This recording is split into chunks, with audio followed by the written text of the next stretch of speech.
Hello friend, नमस्ते, प्रणाम। आज मैं आप लोग के बीच में बहुत ही प्यारा सा गीत लेके आई हूँ। अगर मेरा गीत पसंद आए तो चैनल को सब्सक्राइब कर लेना और प्यारा प्यारा सा कमेंट करना कि आप हमारी वीडियो कहाँ से देख रहे हो। बहुत ही प्यारा सा गीत आप लोग के बीच में लेके आई हूँ शिवरात्रि के उपलक्ष्य में। रोज रोज भोल गौरा शंकर के दे ताना, नैहर चली जाबई हे भोले बाबा, नैहर जाबई हे भोले बाबा। रोज रोज गौरा शंकर के दे ताना, नैहर चली जाबई हे भोले बाबा, नैहर ली जाबई हे भोले बाबा। ना भोले बाबा के महलाया टारी, ना भोले बाबा के महलाया टारी, महलाया टारी हो महलाया टारी, महलाया टारी हो महलाया टारी। पर्वत पहाड़ों से मोर मन भागा, नैहर चली जाबई हे भोले बाबा, नैहर ली जाबई हे भोले बाबा। रोज रोज गौरा शंकर के दे ताना, नैहर चली जाबई हे भोले बाबा, नैहर चली जाबई हे भोले बाबा, नैहर चली जाबई हे भोले बाबा।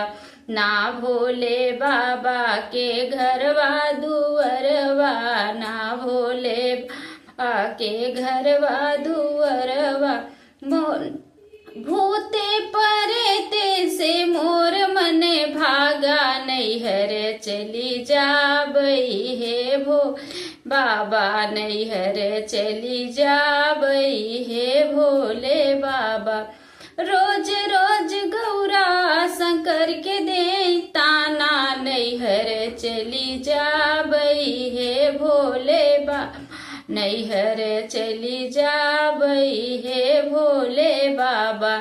ना भोले बाबा के गैया बछड़वा, ना भोले बाबा के गैया बछड़वा, गैया बछड़वा हो गैया बछड़वा।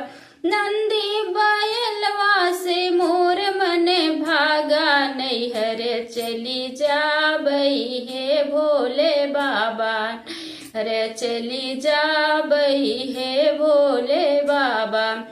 रोज रोज गौरा शंकर के दे ताना, नैहर चली जाबई हे भोले बाबा, नैहर चली जाबई हे भोले बाबा।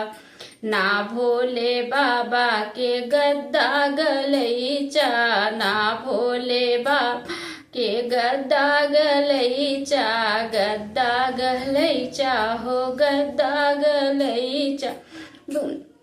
लंगवा चौपा घंबर से मोर मन भागा, नैहर चली जाबई हे भोले बाबा, नैहर चली जाबई हे भोले बाबा।